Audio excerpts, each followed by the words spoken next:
When the United States was formed, it promised that all men were created equal. What about the woman? That was a question that came to primary focus in one of America's most dynamic suffragist leaders, Alice Paul. Alice Paul's leadership led to the passage of the 19th Amendment and left a legacy of a greater opportunity in the rights of women.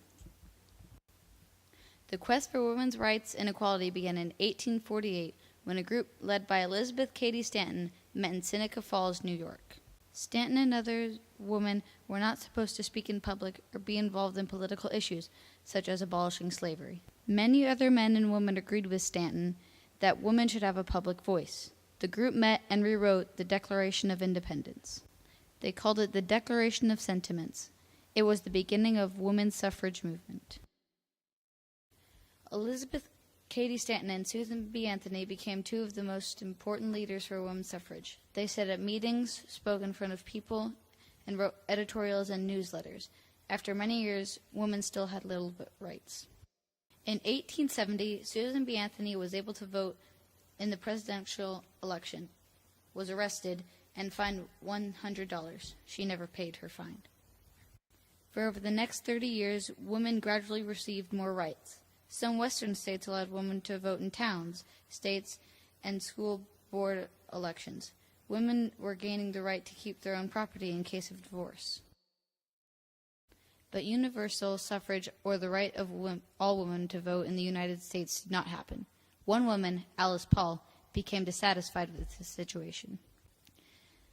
Alice Paul, born in 1885, was a highly intelligent woman who earned not only a doctorate, but also 3 law degrees. Between 1907 and 1909, Alice traveled to England to work and learn from the British suffragists.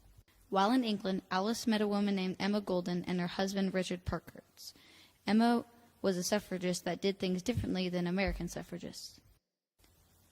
In England, instead of just trying to talk, British suffragists such as Emma went on hunger strikes, threw parades, and even destroyed public property. When Alice heard this was working, she decided that it would work in America as well. After joining the National American Women's Suffrage Association, or the NAWSA, Paul organized a small group called the Congressional Union for Women's Suffrage. Within months, Alice's tactics became too extreme for the NAWSA, so the two groups split in 1914. Besides the difference in tactics, the NAWSA believed that changing state laws would be more effective in increasing women's rights. Under Paul's leadership, a huge parade was planned on the day before Woodrow Wilson's second inauguration. Thousands of women across the nation attended the parade, putting suffrage into the headlines. Many men and women disagreed with Alice's continued protest, feeling it was unpatriotic. The authorities ordered the arrest of the women picketing outside the White House. The women were sent to a prison where the situation was horrible. While in prison, Alice Paul led women in hunger strikes to protest their lack of the right to vote. Many of the women, including Alice, became ill. Alice was eventually sent to a psychiatric ward. Publicity about their treatment soon spread around the nation.